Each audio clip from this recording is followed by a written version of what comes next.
My sister demanded I fund her daughter's birthday party. When I refused, my parents called me heartless and threatened to kick me out. So I showed them every dollar I'd paid for them and walked out on my own. I'm 34. Older brother by 4 years. The steady one. The guy who files receipts and labeled envelopes and keeps a spreadsheet for everything from utilities to socks. I work as an auditor. My superpower is asking boring questions until the numbers tell the truth. My coworkers joke that I can smell a missing decimal from across a conference room. That's not a joke. I can live alone in a small one-bedroom above a dry cleaner. The place always smells faintly like starch. I don't mind. I keep my kitchen like a sample budget. Simple, predictable, nothing fancy. I prepare meals on Sundays. I bring my own coffee Monday through Friday. I like rules. I like that rules don't get offended when you follow them. My family rules are optional. We grew up in a ranch house where the TV was always on, and mail lived in a pile near the fruit bowl. Mom is warm, loud, a hug that comes with a to-do list. Dad is a fixer when it's his idea, allergic to planning when it's yours. My younger sister Bella is sparkle and momentum. She makes everything a moment. She used to turn cereal into a performance. The camera loves her. People love her. Bills do not. Since college, I've been the fallback. The ride from the airport, the guy who reads the lease, the emergency contact, the one who knows how to talk to banks. At 25, I found out how to talk to banks. Actually meant puts his name on things. That's a later part of the story. On a Tuesday night in March, I was in my apartment with a casserole cooling on the counter and a basketball game on mute. I was marking up a client's expense sample with a yellow highlighter. The dry cleaner downstairs clanged a rack. My phone buzzed. It was a text from Bella. First a photo, a ballroom with chandeliers, like upside-down frozen fountains, gold chairs, a DJ booth, then a picture of a sweeping white and silver gown on a mannequin. Then a cake and a screenshot with a price tag in the corner. $700. Her text followed. Send me $7,200 for Maya's Sweet 16. Then a confetti emoji. Then a pink heart. I stared at the screen like it was a magic trick I was supposed to applaud. She sent another photo before I could answer. A mock-up of an invitation with cursive letters and the date. The caption read, "It's happening." The game clock on the TV ticked. The casserole popped once as it cooled. Outside, a bus hissed by. I put the phone face down, then flipped it back over because ignoring things is not my way. I typed, "What?" She replied with 3 bubbles in quick succession. "Ballroom deposit is due tomorrow. We want a string quartet during cocktail hour. It'll be so special, Gary." I held the phone. I didn't send money. I didn't send a speech. I just sat there in my quiet kitchen with my boring dinner and the smell of starch and thought. Here it is again, the glitter invoice. I typed a single sentence and erased it. I set the phone face down again. I breathed. My rule is I don't make money decisions while annoyed, but the words were already forming in the back of my throat like a fuse burning. I knew what I was going to say. I also knew what was going to come after. I picked the phone back up. My thumbs hovered. I thought about the last 18 months. I thought about the store card. I thought about the emergency that bought shoes. I thought about being told I was ruining the vibe by mentioning budgets. I thought about a 16-year-old who is kind to me and who deserves a celebration that won't wreck anyone's year. I tapped 3 words. I didn't hit send? Not yet. The dry cleaner shut off their lights. My upstairs neighbor's faucet squealed like a tea kettle.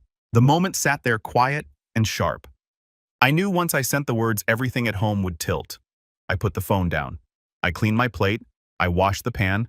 I answered 2 work emails. Then I picked the phone again, unlocked it, and let the words go. 10 minutes later, my dad's name lit up my screen, and that's where everything started to burn. This part is boring if you like chaos. It's how I get my balance back. A ledger is not love, but love without a ledger eats you. 19. Bella wants to go to a summer arts program.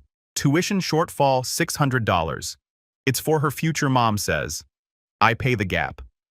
Bella sends heart emojis and a blurry photo of a paint-splattered canvas. Worth it, I tell myself. Investment. 21. Dad's truck needs brakes. I'll pay you Friday, he says. Friday is a weather system that keeps getting delayed. $420 not paid. 23. Mom calls crying about overdraft fees. I go to the bank on my lunch break. I talk to a manager. I get $150 in fees reversed and add alerts to her account. I bring Mom a notebook labeled Bills, draw columns, show her how to write due dates. She uses it for 2 weeks. It disappears into the fruit bowl pile. 24. Bella starts a small home bakery business. I buy labels and a thermal printer for $178 because I love her energy and I believe in containers. She sells cupcakes for 3 weekends, posts pretty photos, then stops when it gets hard. The printer lives in a closet. I try not to feel stupid every time I see it.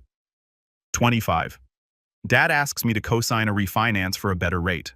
I say no. He says, be a man. I say being a man means not saying yes to everything. He doesn't talk to me for 10 days. 26. Mom signs up for a store card at checkout. It arrives at my apartment because the address on the application is confused. I didn't apply. I called. I closed it. We have a long, quiet Sunday dinner. She tells me I'm cold. I tell her I'm protecting my credit. We both cry into the salad. 28. Bella's rent is late. She moved out with her boyfriend because we need our own space. I front $900 with the sentence, "This is the last time." It is not. She breaks up with the boyfriend 3 months later and moves back home. The rent money never boomerangs. 30. Dad texts, emergency. The emergency is cable got cut. He needs $180 until Thursday. Thursday never comes. The cable returns in 2 hours, and so do the football games. I start calling his asks. Panics, not emergencies. It helps me say no more often. 31.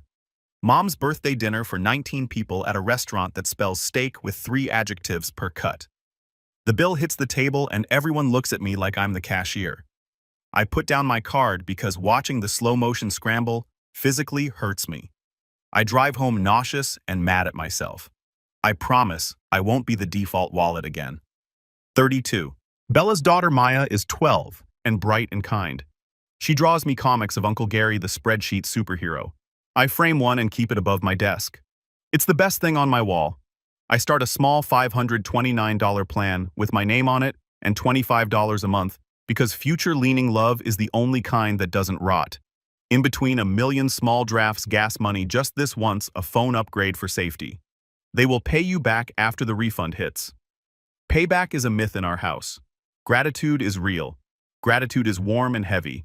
Gratitude does not pay the am. The worst part isn't the money, it's the tilt. If I bring home a bonus, Dad says don't brag. If Bella posts a selfie with a caption about hustling, Mom comments 12 hard eyes. When I say no, I'm told I'm making everything about money. When they say yes to themselves, it's self-care. It makes me sound bitter. I didn't start bitter, I started practical. Bitterness grew like mold on the practical when I kept being told my no was cruelty and their want was need. I started therapy last year because my chest was tight all the time and my jaw ached from clenching while I said no problem to problems that weren't mine. The therapist asked, "What do you want?" I said, "To stop being the family's overdraft protection." She said, "That's a boundary." I said, "Boundaries get you exiled." She said, "Sometimes exile is a healthy distance." So I tried. I wrote a list titled Policy. Item 1, no co-signing. Item 2, no lending to cover previous lending. Item 3, gifts are planned, not extracted. Item 4, I don't negotiate via tears or threats. Item 5, if I feel panic in my body. I wait 24 hours before replying. It worked half the time. Then Bella's text about the Sweet 16 landed like a test I knew I was supposed to fail. Here's the context. Bella has big taste and small follow-through. She loves entrances. She loves moments. She also believes that if you make something big enough, someone will step in and make the numbers work. Historically, that someone is me. She sent the ballroom photo again, then a photo of a tiara, then a floral arch. It's not just a party, she typed. It's a once-in-a-lifetime. I stared at the phone and saw a math problem dressed like a dream. The total wasn't $7,200. The total was $7,200 plus all the other times the glitter invoice had come to my door. I typed 3 words. I erased them. I typed them again. I press send. Get a job. Silence. Then the three dots. Then nothing. Then my dad. Pay or get out of this family. It wasn't about a party anymore. It never is. It was about their favorite equation. Love equals money. And if you challenge the math, you're the villain. I sat on my couch with the game on mute and my casserole cooling and stared at the text like it was a fire behind glass. I felt the old panic rising. Fix it. Smooth it. Be the good one. Don't make noise. Then I pictured Maya's comic on my wall. Uncle Gary with a cape shaped like a pie chart. I heard my therapist.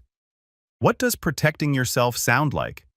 It sounded like a sentence I had never said out loud to my family. I whispered it to the empty room first. This isn't about revenge. This is about closure. It felt like flipping a breaker back to its rightful position. That night I opened a fresh spreadsheet and titled it Family Account Gary to Parents plus Bella. Then I opened my text thread and said what I needed to say, and that's when the house lights came up and everyone started shouting. The group chat started at 8:02 p.m. Family Mom named it as if that would keep it from cracking. She added me. Dad, Bella, Mom. Gary, your sister is stressed. Be kind. Dad, you don't talk to your sister like that. Bella, wow, really, to your niece. I typed slowly. I love Maya. I'm not paying $7,200 for a party. Dad called immediately because he hates the slowness of text when he's in a fight. I answered because ducking calls is gasoline. Hey, he said no. Hello, no breath or don't bother showing up here again. Dad, I said, keeping my tone level. That's abusive. Abusive? He laughed high and offended. You're the one withholding from your own blood. I'm withholding from bad decisions, I said. Bad. He sputtered. It's a sweet 16. It's an event you can't afford, I said. A nice one, sure, but a luxury. Bella took the phone. I could hear her breathing. I thought you love Maya. I do, I said. I want her to have a special day that doesn't involve me subsidizing a ballroom and a $700 cake. It's not just cake, she snapped. It's a design. Exactly, I said. Mom grabbed the phone. I could hear her organizing her voice the way she organizes a kitchen drawer by pushing everything to the back and calling the front neat. Gary, we didn't raise you to be cruel. You raised me to help. I said I'm helping by not funding a mistake. Everything with you is math. She said, where is your heart in Maya's college account? I said, where her future lives. Silence. Then Dad again, voice low like a threat whispered at a dog. If you don't pay, don't come to the party. Don't come to this house. Don't call us. You're out. I felt my pulse in my teeth. Are you sure you want to say that I asked? Say what? He sneered. That money is the ticket to family, I said. That's your position. His silence was an answer. I could have begged. I could have said, I'll pay part. I could have tried compromise with someone who had already decided ransom was a parenting technique. Instead, I looked at the fresh spreadsheet on my laptop, at the numbers I'd begun to enter, at the line I'd drawn at the bottom, with the word, closed in caps, I hadn't yet earned. Okay, I said.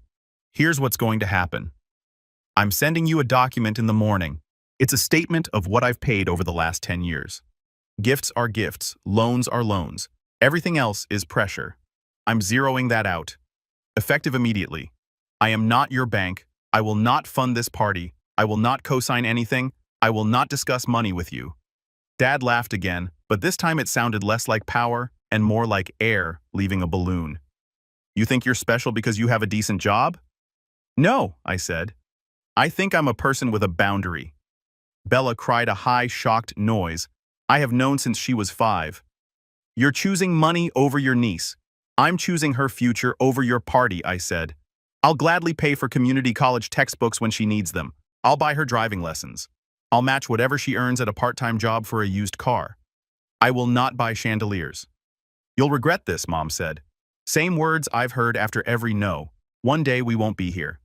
That day is exactly why I can't bankrupt myself for a cake, I said. She exhaled hard into the receiver. You're so cold. I'm precise, I said. There's a difference. Send the document, Dad said, mocking. Let's see your little report. It's not little, I said. It's 10 years. I hung up before the next round. My hands were shaking and my shoulders felt like they'd been lifted to my ears for a year. I wrote the letter. I kept it simple. I will not fund cosign or guarantee any debts. I will not be pressured or threatened into paying for luxuries. Any attempt to open credit in my name will be handled by law. I love you, and the answer is no. This isn't about revenge. This is about closure. At midnight, I finished the spreadsheet. I rounded down. I removed petty lines so no one could say I was being dramatic. The total still made my stomach drop. $41,870 over a decade in Bridges emergencies, missed reimbursements and events where the check found me like a heat-seeking missile. At 12:17 a.m., I emailed the PDF to the family thread and CC my own non-family account because of the auditor's document. I slept badly, a shallow, jittery twilight instead of rest. By 7:30 the next morning, my mom was at my door. She had the printout in one hand and the expression of someone who has finally decided to make a scene. She looked at the bottom line. She looked at me. Her mouth worked around a sentence. She sat down without asking, and then, in a motion both familiar and unreal, she slumped and fainted. I caught her head before it hit the arm of the chair. My father would later say I planned it that way, as if gravity and truth were my accomplices, as if a boundary were a trap. I didn't call an ambulance. I did the practical things. Feet up, cool cloth, speak gently. She came around in 30 seconds, blinking, looking suddenly small in my very average chair. "Gary," she said, confused. "I'm here," I said. "You fainted." She looked at the paper in her hand as if it might bite her. "You made a list of every little thing." "I removed the little things," I said. "These are just the ones you promised to pay back. I'm zeroing them. I'm closing our financial relationship." She stared at the word closed like it was an insult sung off key. "How dare you, Mom?" I said softly. "How dare you make my membership in the family a bill?" She stood up too quickly and had to sit down again. "Your father will be furious." I've already heard his version. I said right on cue. My phone buzzed with a text from Dad. "Monster." Then another. "We are done." Then a voice message I didn't listen to for an hour because I wanted to hear my own thoughts first. Bella's texts came in waves. "Are you happy now Maya is crying? I hope you feel big." My thumbs hovered. I typed typed again. My therapist's voice in my head. "Say what you're doing, not what they're doing." I wrote, "I won't pay for the party. I will contribute $500 to Maya's education fund if you open one by Friday." Then I hit send. Silence for a long minute. Then keep your blood money. Then 5 minutes later, what's a $529? I sent a link. She left me on read. Mom finally stood without wobbling. She smoothed the paper. She folded it into a too tight square. "You're not the person I thought you were," she said. "I am." I said, "I'm just done paying to be him." She left without touching me. The door clicked. My apartment felt huge and airless. I made coffee. I sat at my table with a mug between my hands so I wouldn't text out of heat. I listened to Dad's voicemail when my hands were steady. "You did this to your mother," he said. "You always were a cold fish. Don't come here. Don't call us. Don't use our name to make yourself feel important." I saved it. Documentation. At 9:05 a.m., my boss called.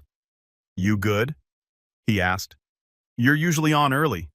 "I had a family thing," I said. "Take the morning," he said. Then after a pause, "Take the day." I didn't. Work is where the numbers behave, I need that when the people don't.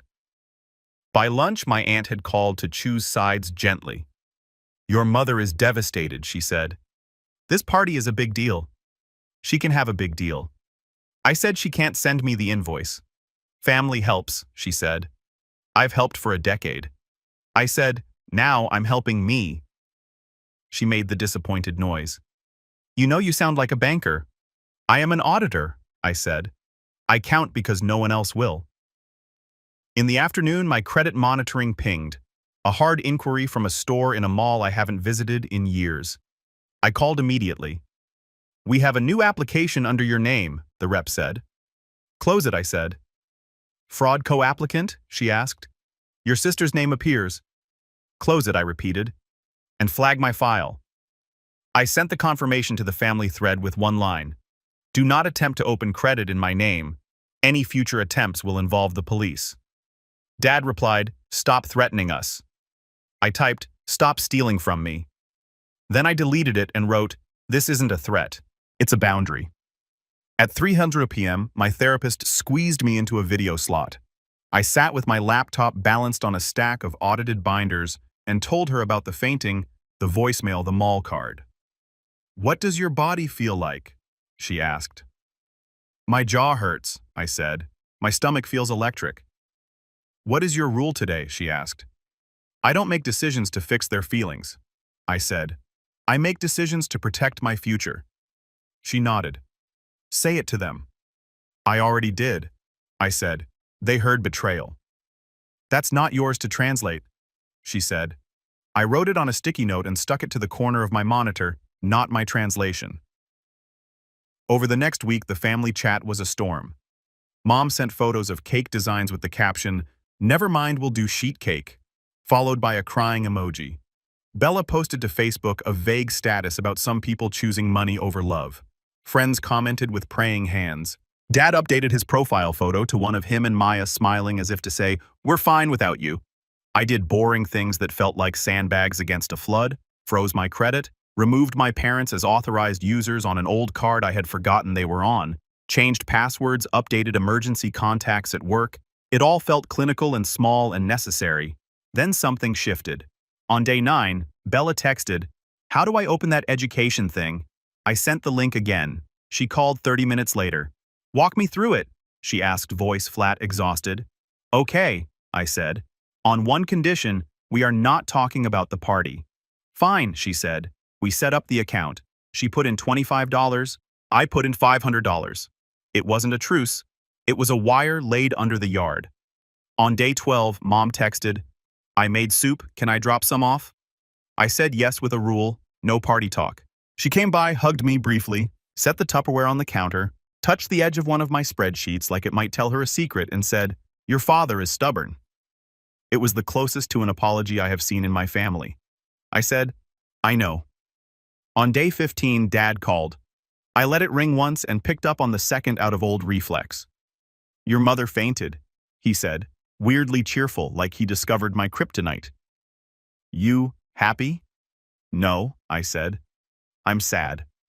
I'm also still not paying." Silence, then a breath. "You always were good with numbers," he said, almost soft. "We're bad with them." "That's true," I said. "Can you look at ours?" he asked. Not to pay to look. I sat up. "Yes," I said. "I'll look. I won't pay." "Fine," he said. Saturday. Saturday at their dining table. I brought a legal pad and 3 colors of highlighters because that's how I move. I made 3 columns. Needs nice. Not now. I wrote rent in big letters at the top. I put Sweet 16 ballroom under not now. Mom glared. I left it there, left it. I wrote Maya's dress under nice, with a dollar amount that wouldn't break anyone. I wrote sheet cake under nice and underlined it once. I wrote DJ from cousin's friend under not now. I wrote park permit plus potluck under needs nice compromise. Dad resisted, then stopped resisting when I showed him how much interest he'd paid last year on credit cards. Mom cried when I circled the number. I passed her a tissue and kept the pen moving because that's the only way anything ever changes. Bella came in with a Pinterest board, dressed up as a phone. "Balloon arch?" she asked. "Not unless you blow them up yourself," I said. She made the face of a person who has never blown up 20 balloons and thought she might pass out halfway through. "I can do that," she said, defiant. "I'll get Maya to help." "Good," I said. "Teach her to price things." When I left, the ballroom was out, the park was in the cake. Budget was normal, and everyone was mad at me in a way that felt familiar but smaller. I got in my car and sat with the engine off. I wasn't elated, I was level. There's a difference between winning and not losing. The next week, the calls slowed. The text cooled. A new silence moved in. Not exile, space. I went running 3 mornings in a row, and didn't take my phone. I bought a plant and promised not to kill it. I got coffee with a friend who said, "You look like you slept." I had. The party plan became a backyard with borrowed lights. Bella found a neighbor with a smoker who agreed to handle meat for a case of soda and $100. Maya chose a simple dress that made her look like herself. Sweet, a little shy, a little taller than the last time she hugged me. She hugged me when I dropped off folding chairs. She whispered, "Thanks for the college thing." I whispered, "Thanks for being you." On the day of the party, I showed up with ice and a folding table and left my wallet in the glove compartment because I'm done leaving it on the table as tribute. Dad stood by the grill like a general. Mom fussed with fairy lights that didn't work until I fixed them and said, "You're still our fixer." I said, "I fix lights, not budgets." She nodded. Fair. Bella avoided me at first, then brought me a plastic cup of lemonade like a white flag. "No chandeliers," she said, laughing without joy. "It's beautiful," I said. And it was. People were happy. Maya was glowing. The backyard looked like a real life you could afford. The $700 cake, it became a sheet cake from a bakery that printed a watercolor version of one of Maya's drawings on top. It tasted like vanilla in a beginning. Later, Dad pulled me aside. He looked like he wanted to say something that didn't fit in his mouth. "You're a good man," he said abruptly. "Thanks," I said. He grunted. "Don't expect poetry. Wouldn't dream of it," I said. When the music ended and the folding chairs clicked closed, I took my plant-based leftovers. Yes, Bella. And my folded table and went home to my quiet starch-smelling apartment. I put the plant on the windowsill, the leftovers in labeled containers, and the table in the closet. I stood in the center of the room and felt not triumphant, just steady. I opened my desk drawer and looked at the printed letter with the words I'd sent after the ballroom text. I ran my finger over. This isn't about revenge. This is about closure. Instead of adrenaline, I felt something like a hum, like a circuit that finally matches the breaker. 2 months in family chat, no money talk, type loan, we stop. Maya texts chemistry. I send lemonade math and add $25 to her $529. Dad calls on Sundays for football. If he slips, I say, "Not my topic." Mom sends soup pics. Too much salt? Add a potato. Bella texts, "Got extra shifts. Proud of you." My rule: I won't buy love with loans or cosign denial. I'll fund things that build a life. Books, lessons, working lights. This isn't revenge, it's closure. A labeled panel backyard bulbs a cake we could afford, and my wallet staying in the glove box while I still belong.